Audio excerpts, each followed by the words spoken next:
Bismillahirrahmanirrahim. Assalamualaikum warahmatullahi wabarakatuh. Innal hamdalillah nahmaduhu wa nasta'inuhu wa nastaghfiruh wa na'udzu billahi min shururi anfusina wa sayyiati a'malina man yahdihillahu fala mudilla lahu wa man yudlil fala hadiya lahu. Asyhadu an la ilaha illallah wahdahu la syarika lahu wa asyhadu anna Muhammadan abduhu wa rasuluh sallallahu alaihi wa ala alihi wa sahbihi wasallam. Amma ba'd. Jadi alhamdulillah kelas ni kita sambung daripada minggu lepas yang kita buat kelas yang pertama. Sebelum tu lagi pengenalan yang semalam ialah, mana yang minggu lepas adalah kira pengenalan sikit pengenalan, dan kemudian kita dah mula tapi tak habis formula nombor 1. Jadi kita akan tengok balik formula nombor 1 tu untuk hari ni sehinggalah habis sehinggalah habis. Jadi yang pentingnya pada minggu lepas videonya ada, kita dah ada rekod, dan itu boleh tengok video tu untuk maknanya nak tahu dia punya kaedah lah macam mana kita akan jalankan kelas ni insyaAllah. Jadi penting nak perlu kita ingat bahawa kita perlu ada Quran kita ada Quran bersama kita maknanya sebab kita nak belajar bahasa Arab ni kita guna Al-Quran. Jadi kalau ada Quran yang tak ada terjemahan, yang ada terjemahan ataupun yang ada terjemahan setiap perkataan pun boleh guna. Yang tak ada terjemahan pun, mana yang terjemahan sahaja tanpa setiap perkataan pun boleh, ataupun tak ada pun tak apa. Maknanya kita akan belajar maknanya, dan antum boleh tulis apakah makna-maknanya. Jadi perlu ada pensel, kertas, ataupun tak perlu kertas pun mungkin pada buku, satu buku nota boleh tuliskan. Tapi sebaik-baiknya adalah disyorkan untuk beli kitab inilah, kitab yang kita guna untuk belajar ni, iaitu kitab buku teks iaitu Formula Asas Bahasa Arab Al-Quran, iaitu Fabaq, yang mana ditulis oleh Fadil Ustaz Muhammad Abdul Nibras. Ana kira satu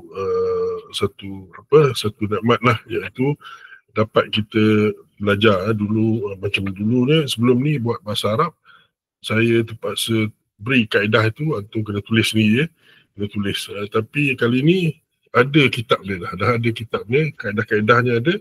Jadi kita hanya rujuk kepada itu dan ulang kaji daripada kitab. Cuma bila ada kuliah ni, kelas ni, bolehlah kita terangkan macam mana nak faham, kefahamannya tentang macam mana nak guna kaedah mungkin ada soalan-soalan yang nak tahu. Jadi itu kita bantulah untuk belajar bahasa Arab Al-Quran ini. Jadi bukan kita guna cara menghafal kaedah-kaedah seperti dalam sekolah agama ke apa, bukan cara begitulah. Jadi kita cuba insyaAllah bantu sebaik mana yang boleh, dan menggunakan ayat-ayat Al-Quran yang kita tahu dah. Menggunakan ayat Al-Quran yang kita tahu untuk mengenal kaedah dan juga mengenal perkataan-perkataan yang akan berulang dalam Al-Quran ini. Baik, kita untuk kali ini, sebab kita ada pembayang, yang pembayang Fabaq ni, dia ada formula nombor 1, dan tapi masalahnya formula nombor 2 tak ada. Formula 1 ada, kemudian formula 2 tak ada, formula 3 ada, lepas tu dah habis lah. Formula 3, tapi itu pun sikit-sikit dia tunjuk. Jadi kita boleh gunalah formula nombor 1 ni untuk kali ni. Jadi kalau lepas ni dah nak kelas ni, nak sangat syurkan beli kitab ni beli kitab ini, baru kita boleh ikuti dengan lebih berkesan. Baik, kita pergi kepada formula nombor 1 balik semula. Formula nombor 1 supaya kita ulang kaji dan kita sambungkan sehingga kita habis apa yang dalam formula nombor 1 ni, iaitu yang ditulis ke sini Surah Al-Fatihah atau Surah Al-Fatihah. Jadi dua Surah Al-Fatihah ni sebenarnya adalah dua apa yang kita sebutkan sebagai isim. Jadi Surah Al-Fatihah ada tulis ke sini, nampak dia bergaris bergali. Dua-dua huruf, dua perkataan ni. Maknanya ini adalah isim ataupun ganti perkataan yang dipanggil sebagai nama lah. Nama dalam bahasa kita kata nama. Okey. Kategori perkataan Arab, yang ni yang kita kena ingat bahawa kategori perkataan Arab dia terbahagi kepada 3, iaitu ismun wa fi'lun wa harfun. Ismun, fi'lun wa harfun, ataupun isim, fi'il, harf. Isim, fi'il, harf. Itu kalau sebut isim tu boleh, ismun pun boleh. Ismun boleh. Ismun, fi'lun atau harfun. Jadi keseluruhan perkataan dalam bahasa Arab semua terbagi dalam 3 ni je. Ini kita dah sebut hari itu. Okay. Apa yang ketiga-tiga ni, iaitu isim. Isim ialah perkataan yang menunjukkan nama manusia, haiwan, tumbuhan, benda, tempat atau sifat. Jadi yang kita kata nama lah dalam bahasa kita. Fi'il ialah perkataan yang menunjukkan ada perilaku ataupun perbuatan. Fi'il. Jadi kalau kita rasa macam tak ingat, ada kadang-kadang bahasa kita pun ada menggunakan fi'il ni. Macam kata kalau orang tu jahat sangat, dia kata ni PL dia banyak sangat ni, PL ke apa, itu sebenarnya daripada fi'il tu sebenarnya perkataan dia tu, fi'il, maknanya jahat dia, perbuatan jahat tu banyak. PL dia, banyak PL, banyak kerana banyak. Jadi itu fi'il, itu fi'il. Jadi isim, orang lagi satu perkataan isim ni orang guna bila gila isim. Orang dah gila, dia orang kata ini gila isim ni. Isim tu kataan tu lah isim. Tapi bukan maksudnya di sini maksud dia sebagai perkataan nama, tapi maksud gila isim tu ada maksud lain lah, maksud yang kita tak perlu terangkan di sini lah. Baik. Isim, fi'il, lagi satu lagi harf. Harf ni pun ada dalam bahasa kita, iaitu huruf. Cuma bila harf dalam bahasa Arab ialah apa yang dikatakan sebagai perkataan atau gabungan perkataan selain dari kategori isim atau fi'il. Jadi bila dah ada 3, isim, fi'il, harf. Harf ni yang mana? Bila dia tak masuk dalam 2 ni, dia harf lah tu. Tak boleh masuk dalam isim, nama, tak boleh masuk dalam fi'il, maka dia dah kira harf. Macam tu. Tapi kalau bahasa Melayu, harf ataupun huruf ialah huruf A, B, C, D, E. Itu huruf. Jadi kalau dalam bahasa Arab tu harf termasuk macam kita kata di dalam, atas,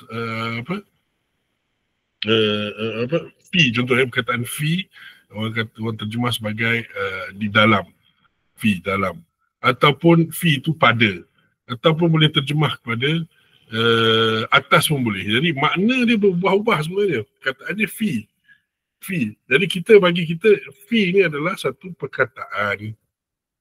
Cuma dalam bahasa Arab dia dipanggil harf. Dia dipanggil harf. Harf. Okay. Baik, contohnya adalah seperti perkataan-perkataan yang terdapat dalam susunan A'udzubillahi minasyaitonirrajim. A'udzubillahi minasyaitonirrajim, yang mana kita mula baca Al-Quran dengan baca A'udzubillahi minasyaitonirrajim ni. Jadi A'udzubillahi minasyaitonirrajim ni sendiri ada perkataan-perkataan yang dalam 3 kategori ni. A'udzu, di situ A'udzu ialah satu perbuatan. Dia ada perbuatan. A'udzu billahi, ba tu ialah harf. Allah, billahi adalah Allah, ba dengan Allah. Allah tu adalah isim. Min tu harf. Asyaitan, yang itu ialah isim. Ar-rajim itu sifat. Maka itu juga isim. Jadi kita ada a'udzu fi'il, ba harf, Allah isim, min harf, asyaitan isim, ar-rajim isim. Jadi nampak dalam satu rangkap tu ada 3 sekali. Ada 3 jenis. Okay, kita lihat kepada perkataan-perkataan yang lain yang ada dalam kitab ini. Contohnya surah Al-Fatihah dah sebut a'udzu billahi minasyaitonir rajim.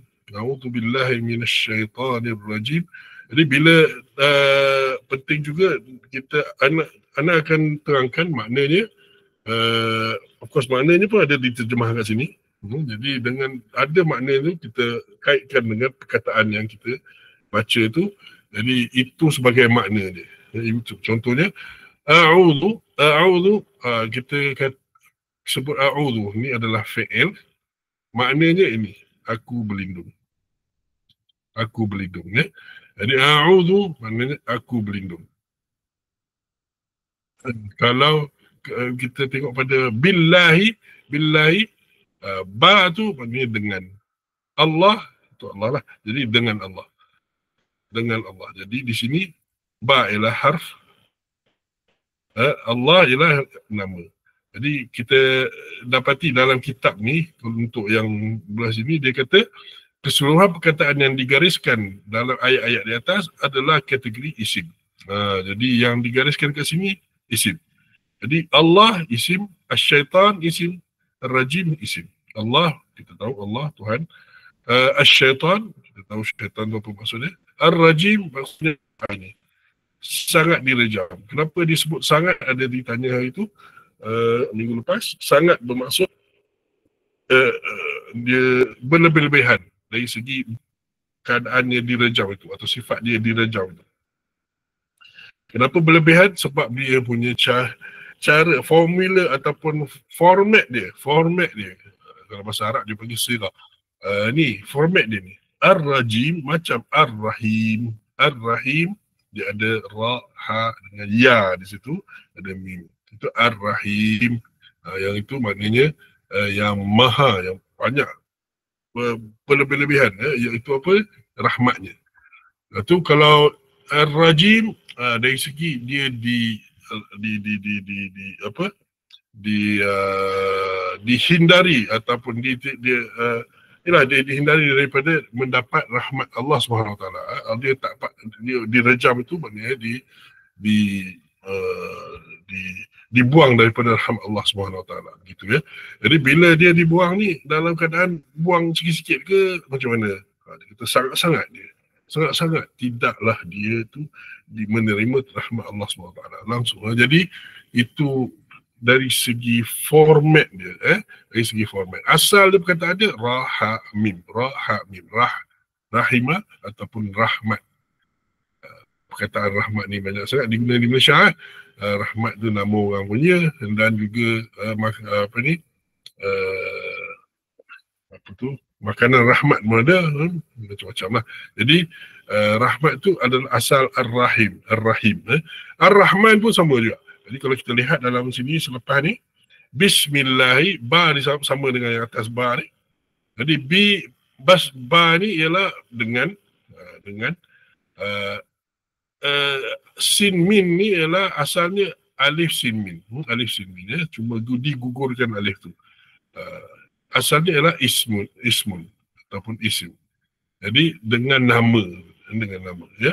Allah, Allah. Jadi kat sini dengan nama Allah.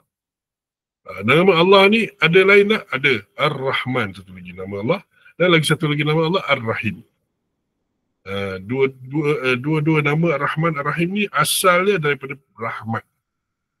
Asal daripada rahmat ya. Jadi itu sebab disebut di sini dengan nama Allah Maha Pemurah. Pemurah dari segi sebab dia rahmat yang luas Maha Pengasih. Sebab apa? Sebab rahmat dia yang luas itu juga. Jadi dua-dua Ar-Rahman Ar-Rahim adalah maksudnya banyak luas rahmat Allah SWT itu. Cumanya dalam Al-Quran, bila sebab kita belajar Al-Quran ni, bila dalam Al-Quran Ar-Rahman dan Ar-Rahim ni memang ada perbincangan antara ulama dari segi maksud dia semua. Tapi yang seperti yang disebutkan oleh Ibnu Katsir, dia kata Ar-Rahman ini adalah rahmat Allah yang mana ia dia yang dapat rahmat Allah daripada Rahman ni adalah seluruh yang ciptaan Allah. Maknanya luasnya rahmat Allah dulu dalam Ar-Rahman itu dia capai kepada semua makhluk ciptaan Allah SWT. Tapi Ar-Rahim dia adalah yang rahmat Allah yang disimpan untuk orang-orang mukmin di akhirat nanti. Jadi kana bil mu'minina ar-rahim. Jadi dalam Quran dia kata Allah SWT sebut bahawa Allah dengan orang beriman itu dia ar-rahim. Dia rahim, dia maha pengasih. Jadi pengasih dia itu adalah rahmat yang Allah simpan untuk orang-orang mukmin di akhirat nanti. Yang mana kita orang mukmin akan dapat masuk ke syurga Allah Subhanahu Wa Taala. Tapi Ar-Rahman yang mana semua makhluk ciptaan Allah, yang mana beriman ke tak beriman, semua dapat. Jadi yang kita nak ingat ni adalah apa? Dia nak ingat bahawa Ar-Rahman dengan Ar-Rahim dua-dua daripada perkataan rahmat. Cuma dalam bentuk lain tulisnya. Dalam sirah lain. Satu kata Ar-Rahman, satu lagi Ar-Rahim. Maksud dia pun lebih-lebih luas dari segi rahmatnya. Cuma dalam tafsir kita akan lihat ada perbezaan. Yang mana Rahman pergi kepada semua. Oleh itu dalam surah Rahman pun kita baca, kata Ar-Rahman, Allama Al-Quran, Khalaqal Insan, Allamahul Bayan. Semua ayat-ayat dia kita dapati bahawa itu semua adalah dia sebut Ar-Rahman, kemudian dia nikmat-nikmat yang Allah berikan kepada apa? Kepada semua, sama ada mukmin ataupun kafir. Mukmin ke kafir semua dapat. Semua dapat. Jadi itu maknanya Rahman ini keluasan rahmat Allah SWT pada semua. Jadi ini yang kita kena bayangkan dan kita kena faham. Nampak Ar-Rahman itu. Ar-Rahim maksudnya ya rahmat, maha pengasih, ya, rahmat yang luas tapi untuk mukmin. Okey, jadi bila kita baca Bismillahirrahmanirrahim ataupun dengan itu dengan berlagu, kalau tak berlagu supaya kita faham lebih, sebab kita bila sekarang ni masalah kita ialah kita di-train untuk baca berlagu, tapi bila baca berlagu tak ada makna, automatik hilang makna. Kita tak ada kisah pasal mana, kita lihat pada lagu, lebih pada lagu ya. Jadi kita tidak mahu macam tu kita nak baca Bismillahirrahmanirrahim. Jadi Bismillahi, Bismi dengan isim nama. Allah itu Allah, Ar-Rahman itu Ar-Rahmat yang mempunyai rahmat yang luas, Ar-Rahim mempunyai rahmat yang luas juga. Kalau nak terjemahlah, nak terjemah menggunakan asal perkataan rahmat tu. Kalau kita biasa lihat kepada terjemah-terjemah yang biasa, dia akan kata Maha Pemurah, Maha Pengasih. Tapi kita bila baca macam tu, okey, faham makna, tapi kita tak faham bahawa dia adalah asalnya sama. Rahmat sini pun rahmat juga. Rahmat yang luas. Jadi itu elok je kita belajar tafsir tu sikit. Tafsir sikit supaya kita tahu maknanya dengan lebih luas, dengan lebih lengkap lah, daripada hanya lihat pada terjemahannya. Okey. Baik, di sini ada juga dekat sini Alhamdulillahi Rabbil Alamin.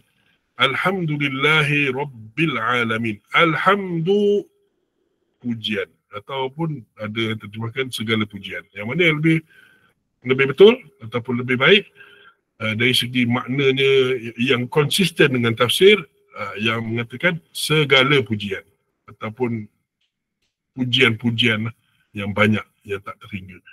Jadi sebab apa? Sebab di situ ada dia guna alif lam ni situ. Itu kalau nak tahu alif lam ni dia ada macam-macam alif lam dalam bahasa Arab dia. Jadi dalam tafsir dia akan kata ini al-istighraq. Jadi dia merangkumi semua jenis pujian lah. Jadi segala pujian tu lebih lengkap lah dari segi terjemahan. Segala pujian lillahi, li lam harf. Jadi alhamdu ialah pujian. Pujian ni okey, kita tengah cerita pasal apa? Isim, fi'il, harf. Pujian ni yang mana satu? Dia isim ke fi'il ke harf? Dia adalah isim. Sebab apa? Satu dia ada garis bawah tu. Alhamdulillah satu. Tapi kita akan dapat kenal nanti. Lepas ni kita akan lihat pada tanda-tanda untuk nak kenal isim. Tanda-tanda untuk nak kenal fi'il. Tanda-tanda nak kenal harf. Jadi itu akan kita bincangkan nanti. Cuma sekat ni kita bagi tahu dulu bahawa alhamdu ialah isim. Lillah, li lam itu adalah bagi. lillahi. Macam orang kata, kamu lakukan ni apa, kamu buat baik ni, adakah ikhlas? Betul ke? Kita kata lillah ikhlas, lillah. Lillah ikhlas. Maknanya apa? Untuk Allah. Saya ikhlas untuk Allah. Macam itulah. Lillah. Okey. Jadi alhamdulillahi, lepas tu Allah ni ada tak nama-nama lain? Ada. Rabbul Alamin. Rabbul Alamin. Jadi sini segala pujian bagi Allah, dia yang mana dia adalah juga Rabbul Alamin. Rabb di sini adalah Tuhan. Kalau terjemahan sini Tuhan. Tapi kalau lihat kepada tafsir, dia lebih luas pada hanya Tuhan. Dia adalah ni Tuhan yang mencipta. Kemudian bukan setakat cipta dan lepaskan macam tu je. Tak, dia cipta, kemudian dia berikan segala yang diperlukan untuk dia meneruskan hidupnya. Contohnya makanan, benda-benda yang boleh support dia. Ya. Maknanya Allah berikan termasuk ilmu, termasuk macam kita, macam di dunia sekarang ni. Ada tak kita, kalau tengoklah, kuda tu kita tunggang dia tunggang kita. Kalau lembu, semuanya macam mana? Dia tunggang kita ke atau kita tunggang dia? Kita naik atas dia. Dia punya belakang tu memang macam seolah-olah dia buat khas untuk manusia duduk atas tu. Kuda, keldai. Jadi bila nampak macam tu kita, jadi Allah memang siapkan untuk kita. Bukan setakat cipta tinggalkan, tak. Dia berikan apa yang kita perlukan. Pastikan kita ni hidup terus ikut level, stage by stage, daripada kecil sampailah ke besar. Begitu ya. Jadi Rabb, itulah nama Rabb tu kita nampak kat situ. Jadi apa saja nikmat, apa saja rezeki yang diperlukan, Allah bagi. Itu makna Rabb di situ. Kerana dia sebut itu tentang Ab. Ab ialah yang digunakan oleh Kristian.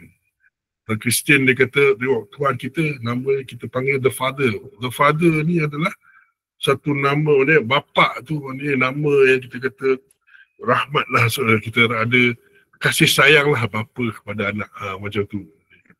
Tapi kita kata, kita punya lagi bagus. Rabb bukan hanya setakat dia punya kasih sayang itu, dia datang daripada rahmat Allah itu, Rabb yang mencipta tu, tapi dia ada berikan segala yang kita perlukan tu. Itu daripada Rabb itu sendiri. Beri, jaga, bagi pastikan kita membesar, nikmat, rezeki, semua kita bagi. Bapa sampai satu tahap dia akan tinggalkan. Sebab apa? Mudah besar dah. Payah nak bagi rezeki kita. Allah tidak, sampailah kepada kita mati, rezeki kita ditulis dan Allah lah yang memberikan rezeki kita itu. Daripada perkataan Rabb itu. Jadi Rabb kepada apa? Adakah Rabb pilihan kepada beberapa orang ke, Nabi-Nabi saja ke? Tak. Rabbul Alamin. Al-Alamin. Asal dia daripada perkataan alam. Alam. Alam ni apa? Alam ni semua lah. Kejadian semua ciptaan ni adalah alam. Jadi bila kita kata Al-Alamin, dia semua alam-alam yang ada wujud tu, sama ada manusia ke, jin ke, binatang ke, binatang kecil, halus dan besar dan apa-apa semua, dan alam lain-lain lah, pokok dan apa semua. Semua itu adalah alam ciptaan Allah SWT. Itu terkandung dalam kata Al-Alamin. Ya? Jadi kita kata Alhamdulillahi Rabbil Alamin. Alhamdulillahi Rabbil Alamin. Jadi kita nampak makna dia terus. Alhamdulillah, pujian dia banyak segala-galanya. Lillahi, untuk Allah saja. Lillahi, untuk Allah saja. Bila anda sebut lillah sahaja tu, penting juga tu. Sebab kita lillah ni sebenarnya ada dua maksud di sini. Satu, li ni untuk, maknanya kita berikan khas kepada Allah. Lagi satu lagi, maknanya pujian tu khas untuk Allah. Lagi satu lagi makna ialah pujian ni hanya hak Allah SWT. Maknanya dia saja yang berhak, bukannya lain-lain selain daripada Allah. Selain daripada Allah tak berhak menerima pujian-pujian macam ni. Maka Alhamdulillah memang hanya untuk Allah sahaja. Dua maksud. Satu maksud adalah kita khususkan Alhamdulillah, segala pujian untuk Allah. Oleh itu kita kata Alhamdulillah. Lagi satu lagi ialah Alhamdulillah, maknanya Allah lah yang berhak menerima Alhamdulillah. yang lain tak berhak. Sebab apa? Sebab dia Rabbul Alamin. Dia Rabbul Alamin. Maknanya kesempurnaan Allah itu, maka dia sebagai Tuhan, sebagai Rabb, sebagai Allah Tuhan, dia berhak untuk menerima pujian-pujian yang segala ini. Dan dalam tu ada makna lain juga, iaitu bila pujian itu adalah Allah saja yang berhak, maknanya Allah ini mempunyai sifat-sifat yang sempurna. Bila sifat-sifat dia sempurna, itu, maka dialah saja yang berhak. Alhamdulillah. Maka kita kata Alhamdulillah, kita khususkan segala pujian bagi Allah, dan kita dalam masa yang sama kita mengatakan bahawa Allah saja yang berhak. Okey. Jadi Alhamdulillah Rabbil Alamin, mesti bayangkan makna-makna itu. Okey. Lagi yang mana, dan kita dapati bahawa Alhamdu adalah isim, Lillah Allah tu isim, Rabb adalah isim, Al-Alamin adalah isim. Ini semua isim-isim belaka. Ar-Rahman Ar-Rahim, dalam surah Fatihah ada 2 kali disebut Ar-Rahman Ar-Rahim. Ar-Rahman Ar-Rahim 2 kali. Satu, Bismillahirrahmanirrahim.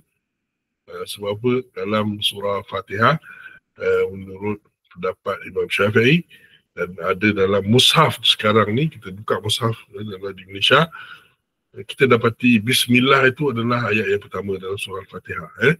Jadi Bismillahirrahmanirrahim, Alhamdulillahirabbil alamin, Ar-Rahman Ar-Rahim. Jadi 2 kali dalam surah Fatihah.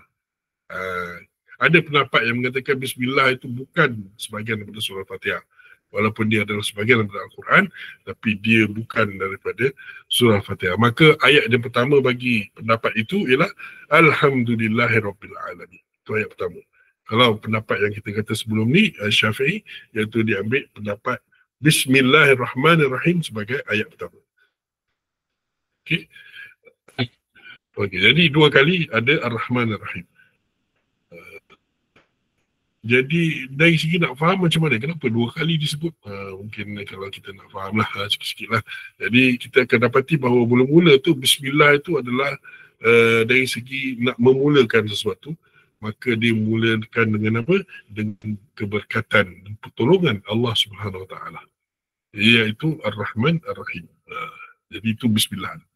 Kemudian dia datang Alhamdulillahi Rabbil Alamin. Segala puji bagi Allah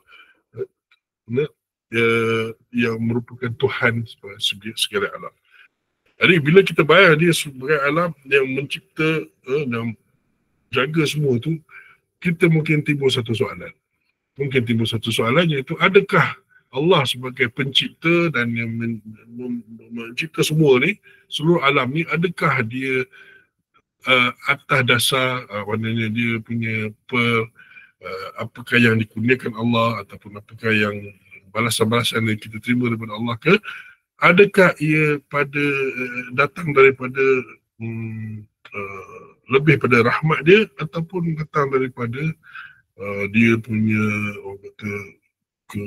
macam raja-raja, kalau kita tengok raja-raja kan, dia kebengis dia dengan apa, jadi orang mula takut. Maknanya kerajaan Allah ini, Allah sebagai raja, sebagai Tuhan itu, dia punya asas dia apa? Adakah rahmat atau asas dia kuku besi? Jadi maka datang Ar-Rahman Ar-Rahim selepas Rabbil Alamin itu, seolah-olah memberi isyarat ke arah itu. Ada isyarat bahawa Fatihah Rabbil Alamin ni bukan kuat pada nak menghukum, nak apa tu, tapi dia sebenarnya Tuhan rahmat. Tuhan yang mempunyai rahmat yang luas. Ar-Rahman Ar-Rahim datang selepas tu. Kemudian dia datang Maliki Yaumiddin pula. Kan? Maliki Yaumiddin. Jadi kat sini Maliki Yaumiddin, kita tengok semua bergaris. Dia Malik, ini adalah isim Yaum, isim Ad-Din, isim. Tiga-tiga isim. Kita nak lihat makna dia kat sini. Malik yang memiliki. Tapi ada bacaan pula yang mengatakan Maliki Yaumiddin. Ada bacaan lain Maliki Yaumiddin. Yang itu tak ada alif. Jadi Malik dengan Malik. Malik ialah yang empunya ataupun yang memiliki. Malik, seorang ataupun sesuatu yang memiliki lah, seorang cerita yang memiliki. Tapi kalau dia Malik, macam kita panggil Al-Malik Fahad, Al-Malik Fahad, Al-Malik Muhammad bin Sulaiman, Al-Malik nama-nama siapa-siapa lah, raja kan. Kita kata Al-Malik. Al-Malik tu apa? Raja. Jadi Malik yang empunya, Malik raja. Ada dua cara nak baca. Ini dua-dua makna tu ada. Adakah ia bercanggah? Tak bercanggah ya. Sebab apa? Orang yang memiliki itu dia juga yang mempunyai kuasa sepenuhnya. Bila dia ada kuasa sepenuhnya, dia seumpama macam raja juga. Raja. Jadi maksud mempunyai atau yang memiliki itu dengan raja tak jauh. Dia ada dekat. Okey, Maliki Yaumiddin yang empunya apa? Yaum, hari. Yaum. Yaum ni hari, macam kita kata Yaumul Jumaah, hari Jumaat. Yaumul Ithnain, iaitu hari Isnin. Yaumul Aid, Yaumul Aid, hari raya. Jadi itu semua perkataan hari-hari. Yaumul Nahar, hari kurban. Yaumul Arafah, Yaum Arafah, hari Arafah. Jadi itu perkataan Yaum tu ada. Perkataan Yom tu mungkin biasa dengar lah orang kan perkataan Yom. Jadi itu maksudnya hari. Ad-din maksudnya agama. Kalau ada kat sini terjemahannya agama, tapi kalau kita lihat pada tafsiran lebih tepat di sini ad-din yang ini, ad-din ini adalah ad-din yang bermaksud balasan. Balasan ya. Sebab ke dalam bahasa Arab, dia ada satu ungkapan dia kata kama tadinu tudanu. Seperti mana kamu amal, bagaimana macam itulah kamu akan dibalas. Jadi perkataan tadinu, macam mana kamu amal, tudanu, kamu dibalas. Jadi perkataan dia dana juga. Itu din, sama. Sama perkataannya. Jadi ad-din yang ini, untuk maksud ini Yaumuddin adalah hari pembalasan. Cerita pasal hari pembalasan di akhirat nanti, yang mana Allah SWT kata limanil mulkul yaum, siapakah empunya semua yang di kerajaan yang sekarang ni, semuanya siapakah pemiliknya? Lillahil wahidul qahar, pada Allah SWT. Itu miliknya Allah SWT. Jadi pada hari itu apa yang berlaku? Allah mengadili semua orang, hakim, dan semua akan diberikan balasannya setimpal dengan amalan dia. Yang mana yang Allah beri balasan, maka balasan yang orang kata neraka ke apa, itu adalah kerana keadilan Allah Subhanahu Wa Taala. Yang mana yang Allah cucuri rahmatnya dan selamatkan masuk ke dalam syurga, itu adalah daripada kelebihan rahmat Allah Subhanahu Wa Taala. Jadi Maliki Yaumiddin maksudnya yang memiliki hari pembalasan. Itu lebih tepatlah. Cuma ad-din ni biasanya orang isti ad-din dengan agama terus. Jadi itu kena itu sebab perlu ada ilmu sikit tentang tafsir itu, bahawa kita boleh lihat makna-maknanya yang berbeza-beza sikit lah, yang berbeza, yang mana mungkin at first glance kita ingat ini, tapi sebenarnya maksudnya lain. Okey, jadi Maliki Yaumiddin yang mempunyai hari pembalasan. Hari pembalasan. Cuba tengok dalam yang ini, jadi saya tengok dalam terjemahan yang beli dekat Putrajaya tu, kerana ada satu kilang Quran tu, kita teringat nak tengok dia kata apa di sini. Bismillah.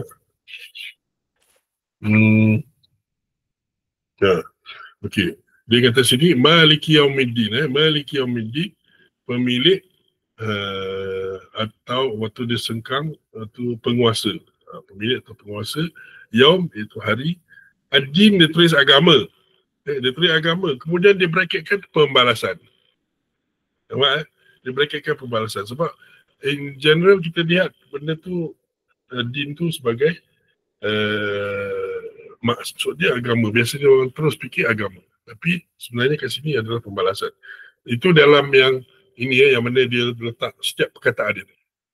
Malik ada maksud dia, Yaum ada maksud dia, ad-din ada maksud dia. Jadi itu yang tu dia letak ad-din adalah agama, bracket pembalasan. Tapi bila tengok pada terjemahan pula, dekat sini dia ada terjemahan pula. Kat tepi ni pula dia terjemah. Terjemah ni dia kata, yang menguasai hari pembalasan. Terus hari pembalasan, tak ada lagi hari agama. Jadi, nampak dalam satu cetakan yang sama juga, mereka pun macam tak tahu, bukan tak tahu lah, maknanya dia tidak selaraskan mana satu yang nak letak, nak terjemah sebagai agama ke, nak terjemah sebagai pembalasan. Okay. Itulah dilema bila kita tengok kitab-kitab terjemahan.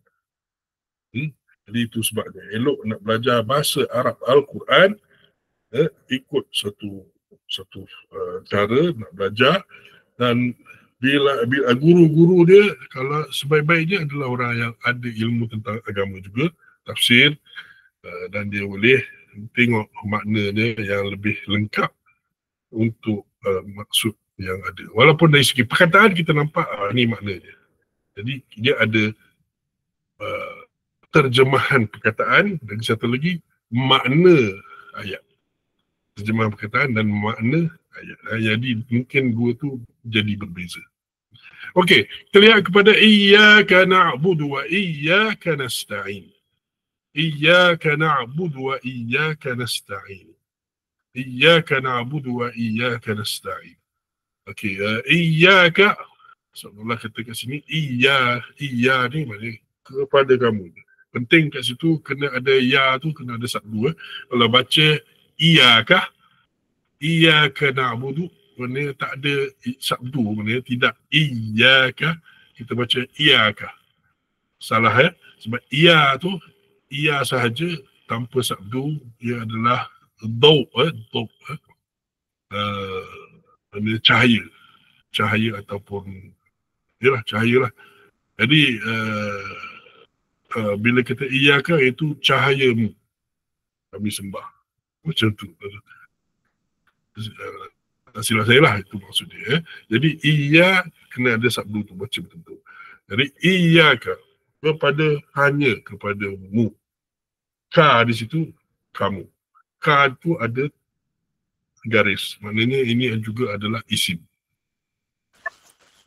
Jadi isim yang ini dia dengan yang lain, macam Rahman, Ar-Rahim tu isim juga, Malik isim juga, Yaum di isim tu nama-nama lah.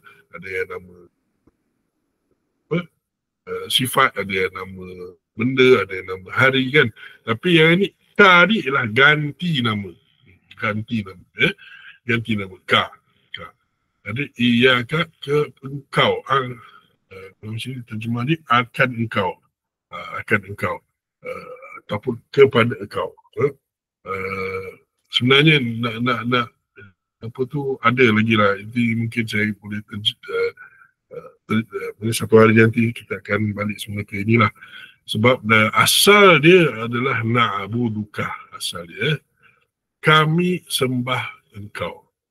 Tapi bila dalam ayat ini Allah nak letakkan ka tu, ganti nama tu yang merujuk kepada Allah, nak letak dia kat depan. Jadi dia macam kita kata, aku suka engkau. Aku suka engkau, contohnya. Aku suka engkau. Jadi saya suka awak lah. Tapi adakah maksudnya saya hanya suka awak? Tak ada maksud itu. Sebab apa? Aku suka kau, mungkin juga aku suka orang lain. Tapi bila saya letak awak itu di depan, awak saya suka.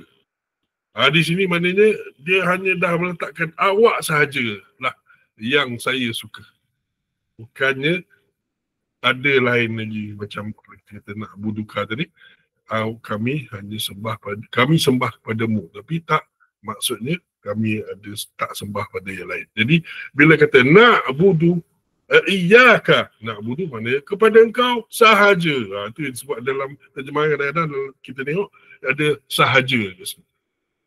Pada engkau sahaja kami sembah.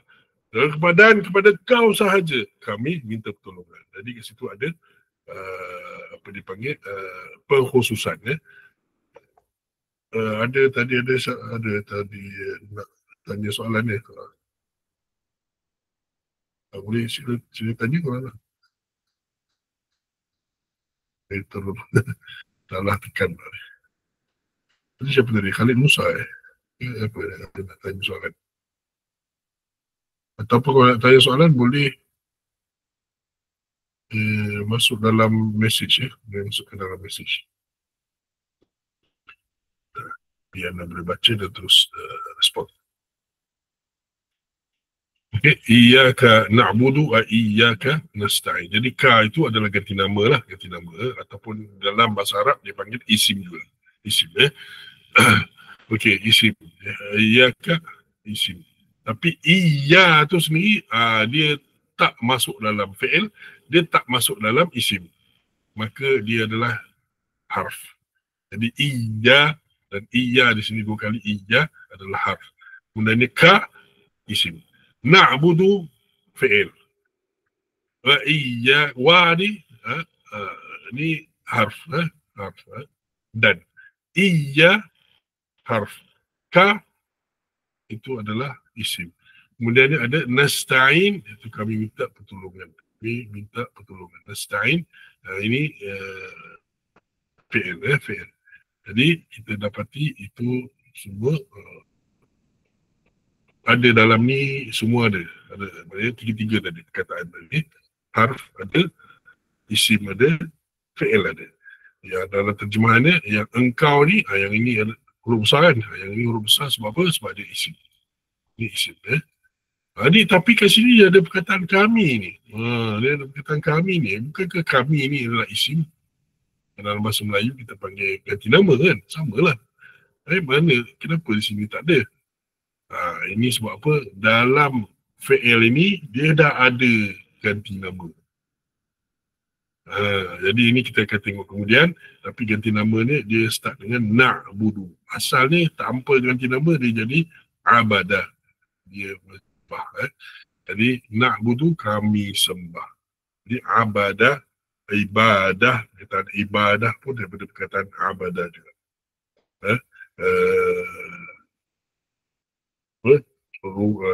Dalam itu bahasa Melayu pun adalah ibadat, rumah ibadat yang kita panggil. Ibadat tu asalnya daripada bahasa Arab, ibadah. Ibadah juga perkataan yang sama untuk hamba Allah. Kita kata abdullah, hamba Allah. Hamba Allah, abd. Dia ain, ba dengan dal juga. Ibadur Rahman, hamba-hamba Allah. Apa lagi? Jadi semuanya perkataan sama, perkataan sama. Okey, baik. Kita pergi kepada sini pula. Sini pula. Ihdina as-siratal mustaqim. Ihdina as-siratal mustaqim. Okey. Ihdina di sini ihdi ialah fi'il. Fi'il yang merupakan fi'il yang suruh menyuruh. Jadi ihdi maknanya pimpinlah, berilah hidayah. Macam tu ihdi. Kami. Jadi minta kepada siapa ni? Jadi dia minta siapa yang jadi pimpinlah oleh engkau.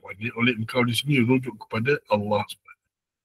Rujuk kepada Allah. Ini dalam terjemahan. Jadi ihdi macam seorang perintah di situ. Maknanya sebenarnya perintah. Dia perintah tapi orang kata perintah lah. Maknanya dalam bahasa Arab dia kata perintah. Tapi ada tak orang bawah yang bawah status dia boleh memerintah yang atas? Tak boleh. Jadi bila konsep ihdi, bila nak kata ayat perintah ni digunakan oleh orang yang bawah status dia banding dengan orang yang disuruh tadi tu, maka di situ ihdi ni jadi permintaan. Jadi rayuan. Tunjukkanlah kami. Ihdina kami. As-sirat al-mustaqim. Jalan yang lurus. As-sirat, jalan. Titian sirah, jalan. Sirat. Al-mustaqim, mustaqim, lurus. Ini ada cerita pasal orang yang nak pergi dekat negeri Arab, isi minyak. dia nak tahu jalan, dia kata mana jalan nak pergi ke ni macam nak minta apa nak minta jalan tu, cara apa arah jalan dia kata ihdinas siratal mustaqim kata dia.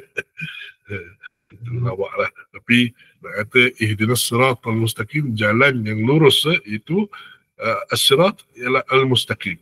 As-sirat nama isim, al-mustaqim ialah sifat kepada sirat tadi, sifat kepada jalan tadi. Maka jalan yang lurus dalam bahasa Melayu, yang itu dia akan jadi menceritakan tentang sifat sesuatu itu. Orang yang gemuk, orang yang gemuk. Jadi orang tu sifat dia apa? Gemuk. Macam tu. Itu dalam bahasa Melayu lah. Tapi dalam bahasa Arab dia macam ni. As-sirat al-mustaqim. Ar-Rahman, Ar-Rahim. Semua sifat. Ini ada soalan ni. Kalau kami menghamba diri dengan kami sembah, boleh ke guna ataupun sama terjemahan dia? Okey, sembah ke menghambakan diri. Dia menghambakan diri is kita maksud nak kata nak budu tu tadilah nak budu ibadat ibadat. Jadi kita nak maksud dia apa? Jadi okey. Abadah ni asalnya perkataannya dia daripada perkataan yang asal ni dia macam maksud dia lah, yang maksud dia itu dia memberi maksud sesuatu yang tunduk, yang rendah diri, rendah dirinya apa kepada sesuatu ataupun satu kuasa lah. Jadi dia bila dia menyembah itu dia rendah diri dia tu, dia rasa dia memerlukan kepada kuasa itu dan dia tidak ada kuasa atasnya. Dia macam itulah jadi dia ada humility, ada mana tunduk rasa pasrah, itu semua ada dalam tu. Jadi dan satu lagi bila ibadat ni dia kata ulama al-ibadah ibadat ni dia ada kamal kamal al-hub, kamal al-dhul, kamal al-hub ma'a kamal al-dhul, ataupun hubbut tam ma'a dhul tam. Maknanya totally cinta bersama dengan dia juga adalah dia ada zul tu maknanya rasa rendah diri yang komplit, yang sempurna. Maknanya dia sini dia ada cinta yang teramat dan juga dalam masa yang dia rasa bawah, dia rasa rendah diri yang teramat sangat. Itu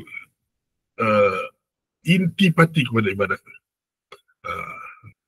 Ustaz dia sebut abadah di sini abid, maksudnya kalau perkataan abid hamba. Ya betul. Biasanya orang kata macam ni adalah abid, ni adalah mungkin dipanggil hamba lah, hamba. Tapi ada juga abid, maksud dia terjemahan juga ada yang kata abid itu digunakan untuk apa? Untuk orang yang banyak beribadat pun ada juga. Jadi sekarang ni nak tengok apa maksud intipati abid itu. Hamba abadah tu apa? Intipati dia ialah kamal dhul ma'a ataupun kamal hub ma'a kamal dhul. Iaitu dia sempurna sayang dia tu. Cinta dia tu sempurna. Sedang dalam masa yang sama dia juga mempunyai rasa humility. Dia rasa dia rendah diri sangat yang sempurna juga. Dua-dua tu ada. Dua-dua tu ada dalam arti kata ibadat tu, intipati. Jadi nak kata menghambakan diri, dia dalam bahasa kita tu tak dapat nak bagi makna dia yang apa kita nak kena rujuk kepada bahasa Arab tu sendiri, penggunaan itu sendiri. Dari sudut terjemahan kepada abadah iaitu menjadi hamba, menghambakan diri itu. Abadah menjadi hamba. Okey. Alright. Okey. Jadi yang ini kalau nak tengok makna dia apa semua tu, kalau baca kitab Al-Ubudiyah Ibn Taymiyah, ada kitab apa kitab-kitab lain yang mana Ibn Taymiyah ataupun Ibn Qayyim ni ada cerita pasal perkataan-perkataan macam ibadah apa semua ni, itu bagus kalau dapat baca. Okey, kemudiannya di sini ada lagi perkataan iaitu siratal ladzina an'amta alaihim. Siratal ladzi, sirat jalan macam di atas ni. Tapi dalam atas ni dia ada as-sirat, sini tak ada. Jadi ini kita cerita kemudian. Yang penting ni perkataan dia tu sirat jalan. Jadi sirat apa dia? Sirat ni sirat yang, maknanya dia al-mustaqim, yang sifat dia, sifat yang lurus. Tapi sini dia tak kata sirat yang, tapi dia kata sirat jalan orang-orang. Jalan orang-orang. Kemudian dia orang-orang ni sifat dia apa? Mereka diberikan nikmat oleh engkau iaitu an'amta, yang telah memberi nikmat oleh engkau, maknanya oleh Allah SWT, yang memberi nikmat tu ialah Allah atas mereka, alaihim, atas mereka. Jadi sini sirat jalan, alladzina orang-orang, ya. An'amta engkau anta, kita dengar anta, ente, orang biasa sebut, itu biasanya maknanya awak. Jadi bila dalam fi'il tu kadang-kadang dia letak ringkas ta tu menunjukkan awak. Jadi an'amta engkau, yang telah memberikan nikmat oleh engkau, iaitu Allah. Oleh engkau, iaitu Allah yang memberi nikmat. Kepada siapa? Alaihim, ke atas mereka. Alaihim, atas mereka. Okay? Jadi Allah yang beri nikmat atas mereka. Lepas tu dia kata ghairil maghdub, bukan ghair, tak ada baris. Itu dia adalah bukan, maksudnya bukan, tapi di sini maknanya dia adalah harf lah. Dia bukannya isim. Okey, kat sini ghair al-maghdub iaitu yang dimurkai. Yang dimurkai.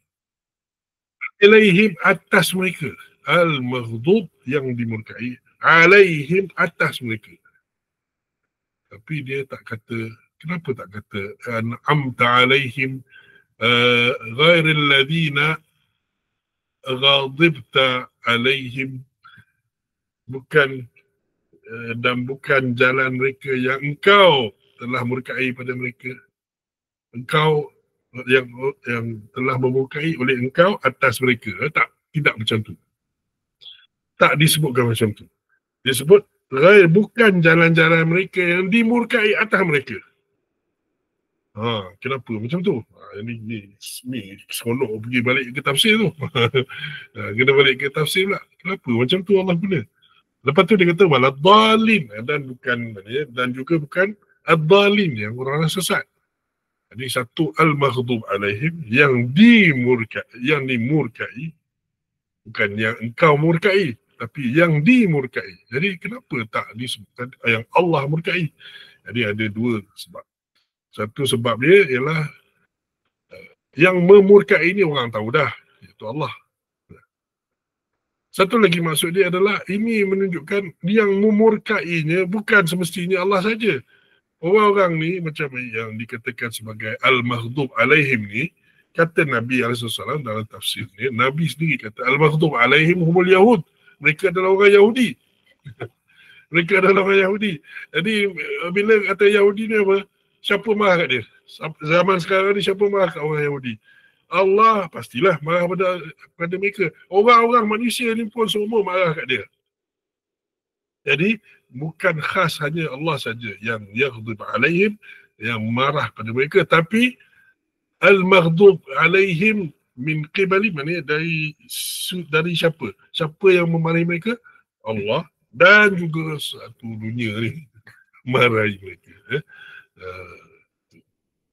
Itu cantik ni ayat Al-Quran ni, masya-Allah lah. Itu kalau baca, tengok tafsir dia, tengok ni makna, tengok choice of words, choice of mana choice ni, mana pilihan Kenapa Allah pilih nak kata begini? Kenapa Allah pilih? Kat situlah makna dia yang kita nak cari. Itu yang kadang-kadang itu kita fikir tu Allah terlepas lah daripada hikmah-hikmah ni. Kalau kita hanya tengok terjemahan. Jadi itu sebabnya nak benda-benda macam ni belajar bahasa Arab. Tak boleh tidak. Belajar bahasa Arab. Belajar betul-betul. Dan belajar bahasa Arab tu yang Al-Quran tu lah, bukan belajar bahasa Arab yang komunikasi yang pergi ke negeri orang ni syutabra apa benda maksud syutabra ni apa pun tak kan. Kalau dekat negeri Jordan dia kata syubidak iya apa benda tu asal dia memang bahasa-bahasa tapi asal dia ada dalam bahasa Arab tu ada, iaitu syubidak ni apa yang kamu mahu, madza turid asalnya, madza turid syutabra tu apa, madza tabra atau apakah yang kamu nak. Jadi ada asas dia lah, asas tu ada, tapi sayanglah kalau kita belajar hanya bahasa kita ambil belajar bahasa Al-Quran. Okay, just quick one lagi, kita tengok makna-makna lagi di sini. Siratal ladzina an'amta 'alaihim ghairil maghdubi 'alaihim, dah sebut tadi, al-dhalin, dan bukan yang sesat. As-dhalin yang sesat, orang-orang yang sesat, dia ramai. Kalau dia seorang dia panggil ad-dhal, dah habis. Tak ada lin, tak ada. Ad-dhalin. Okey, kat sini ma dhalla sahibukum wa ma ghawa, ini dalam ayat lain lah. Ini ayat lain. Okey. Ma dhalla sahibukum wa ma ghawa, iaitu ma di sini tidak. Maksudnya tidak. Dhalla menjadi sesat. Jadi tidak telah sesat. Sahibukum, oleh ia sahabat kamu. Ini cara apalah maknanya kita nak cuba tengok terjemahannya dengan menggunakan usul-usul Arab di sini. Jadi sahibukum, siapa yang melakukan perbuatan dhalla ini, maknanya perbuatan telah sesat ni siapa? Sahibukum, itu sahabat kamu. Oleh ia, iaitu sahabat kamu, sahabat kamu. Wa ma ghawa, dan tidak telah keliru oleh ia. Maksudnya dia juga tidak keliru kat sini. Kalau kita lihat tafsir, banyak lagi lah. Banyak lagi kita. Jadi seperti kata Syekh Uthaymin, dia kata sini ma dhalla, yakni ma dhalla an jahlin, kat sini wa ma ghawa an inadin. Jadi maknanya sini dhalla adalah sesat kerana dia jahil, dan satu lagi ghawa bukan sebab dia jahil, tapi sebab dia ada niat yang tak bagus. Dia ada niat yang tak elok, ada niat yang tak baik lah, dia tak baik. Jadi kat situ dia bawa kepada dia nak menyelewengkan. Ma dhalla sahibukum wa ma ghawa. Jadi dua maksud situ. Satu dhalla sebab dia tak tahu yang ilmu, satu lagi maksud tahu ilmu tapi dia ada niat jahat. Okey, dan kemudian ni ayat di sini pula, waqalu, sila perhatikan, sila perhatikan pada setiap perkataan akan. Perkataan ini menunjukkan perkataan tersebut adalah berstatus sebagai maf'ul. Okey, cantik. Jadi Ustaz kita punya pengarang kitab ni sendiri telah jazakallah khair, dia menyatakan sini kalau perkataan akan ini sebab anda sendiri tidak dilatih dengan cara inilah cara apa nak terjemahan cara gini jadi perlu juga kepada bantuan ustaz ni tadi. Jadi cara dia iaitu bila kata akan ni macam dia kata sini mana tadi macam ni ihdinas siratal mustaqim, tunjuklah kami, pimpinlah. Siapa yang perlu pimpin? Oleh engkau, iaitu sekarang ni engkau cakap dengan seseorang. Kalau ihdi kita boleh cakap dengan seseorang, maknanya second person lah, jadi second person ni siapa sebenarnya? Maksud dia adalah Allah. Ya Allah, tunjuklah kami, pimpinlah kami. Akan di sini maknanya perbuatan ini dia jatuh pada benda ni. Jadi perbuatan ini dia kena kepada as-siratal mustaqim. Maksudnya saya minta pimpin ke jalan yang lurus. Jadi akan itu maksud dia maf'ul tadi. Jadi bila kita kata oleh ni, ni saya nak kena biasakan dari sini. Maksud dia macam ni cara terjemahan ni Jadi, ma dhalla sahibukum, dan tidak sesat oleh di sini menunjukkan bahawa sahibukum ni ialah fa'il. Dia adalah yang melakukan perbuatan. Jadi yang ini insyaAllah kita akan lihat kepada formula-formula yang akan datang nanti. Nak tengok apa datangnya fa'il dan maf'ul. Ini akan kita terangkan nantilah. Jadi untuk sementara ni nak tahu maksud kat sini. Jadi Fabak ni dia kata akan membiasakan pelajar dengan kaedah nahu. Ya betul. Cantik tu. Jadi cara dalam ni diterjemahkan itu dia akan menggunakan kaedah-kaedah nahu. Jadi bila kata akan, dia maksudnya perbuatan tu akan jatuh pada maf'ul dia. Kalau oleh, maknanya dia yang menjadi fa'il, pembuat, pelaku kepada perbuatan. Baik. Okey, dalam ayat-ayat lain di sini kita boleh tengok makna dia lagi. Wa qalu lan tamassana an-nar illa ayyaman ma'dudah qul ittakhadtum 'inda Allahi ahdan. Attakhadtum 'inda Allahi ahdan. Jadi mereka berkata, wa qalu, asalnya qala, dia berkata, qalu, mereka berkata. Ini adalah fi'il. Fi'il yang ada okey. Ini, sorry, saya lompat dia. Terlompat. Okey, kat sini. Sorry. Ini surah Al-Baqarah, dia ada dzalikal kitabu la raiba fihi hudan lil muttaqin. Okey, dzalika ini isim nak tunjuk pada satu. Kalau kita kata perkataan yang dalam bahasa kita itu. Tapi cuma dalam terjemahan biasanya dia kata ini. Kenapa? Ini nak pergi balik pada terjemahan. Kita tak ada masa, insyaAllah kita akan cuba terangkan lagi insyaAllah. Tapi untuk masa ini kita hanya tengok pada zalika, itu ataupun boleh terjemah sebagai ini. Al-kitab adalah kitab. Ini kitab ataupun itu kitab. La raiba, tiada sebarang jenis keraguan. Fihi, padanya. Fihi, padanya. Jadi fi harf hi itu hari ialah isim. Kemudian dia raib adalah isim juga. La ni harf. Kemudian dia la raiba fihi hudan, sebagai apa? Petunjuk. Lil muttaqin, bagi orang-orang yang bertakwa. Bagi orang-orang yang bertakwa. Al-muttaqin. Jadi inilah kitab, tiada ragu padanya, tiada ragu, sebarang keraguan tak ada langsung. Petunjuk kepada siapa? Bagi orang-orang yang bertakwa. Jadi nampak sini dzalika itu, ataupun sini terjemahan ini. Nanti saya terangkanlah satu hari insya-Allah. Al-kitab, Al-kitab Al-Quran, maksudnya Al-Quran. La, tiada. Tapi ke sini maksud tiada di sini ialah tiada sebarang jenis. Mana sebab apa? Sebab ni la, dia ada jenis, dia ada lam alif ni, dia ada yang menafikan, dia kata tidak. Ada juga yang mengatakan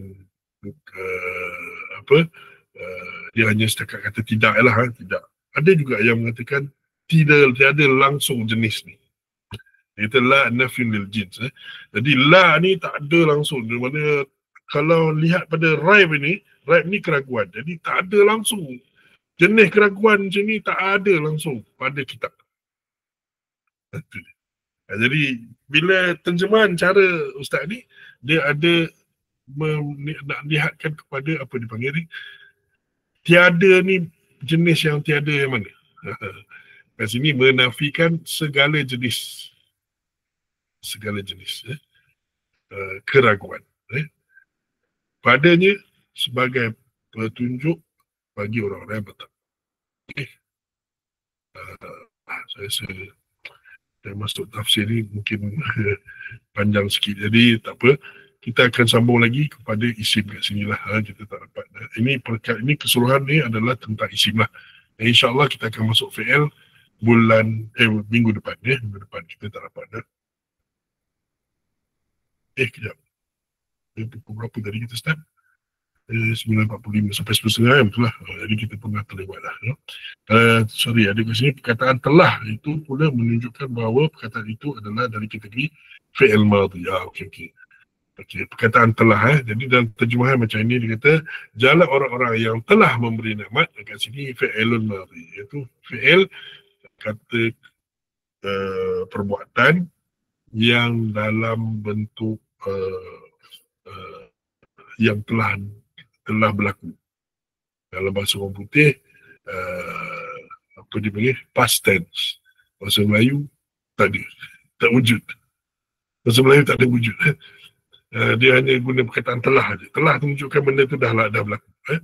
Jadi telah macam sini jalan orang-orang yang telah memberi nikmat oleh engkau. Jadi Allah telah beri nikmat pada engkau. Perhatian pembezaan penggunaan telah dan oleh dan akan. Okay, good. Jadi nantilah kita akan bila buat banyak lagi kita baca ni terjemahan nanti kita akan dapati penggunaan perkataan telah, oleh dan akan. Jadi itu beri perhatian insyaAllah. Jazakallah khair. Okay, jadi untuk fi'il ni kita akan go through next week lah. Okay. Jadi harapnya dah ada bermanfaat. Mungkin saya ambil keputusan untuk go slow supaya apa? Perkataan-perkataan kita boleh go through, tapi bukan hanya setakat perkataan saja, kita juga ada sikit-sikit dalam tafsir tu kita cuba sampaikan supaya kita ada extra ilmu sikit on ayat-ayat Al-Quran ni, sebab ayat Al-Quran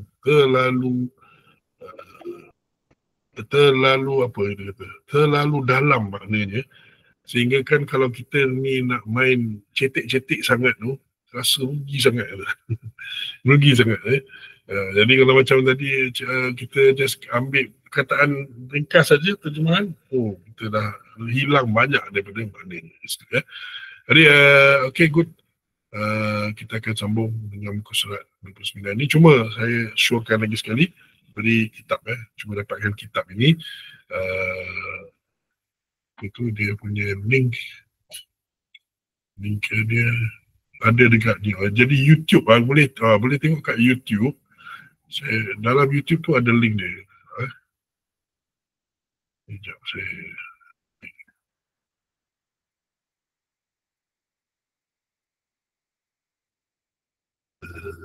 sekejap.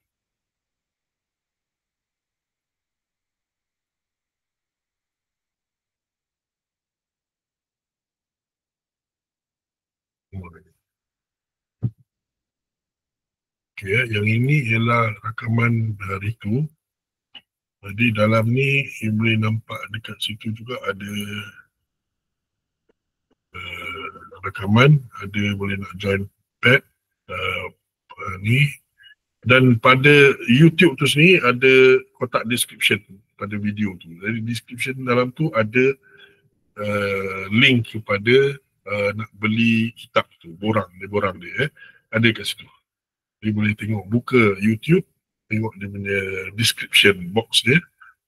Dalam tu, bawah tu ada, dalam tu ada link yang sepatutnya. Dia boleh guna tu. Selain daripada tu, soalan tadi rakaman gitu. Okey. Jadi rakaman yang ada tu boleh ulang kaji. Rakaman untuk hari ni pun insyaAllah saya akan buat naik dalam pada hari ni atau esok.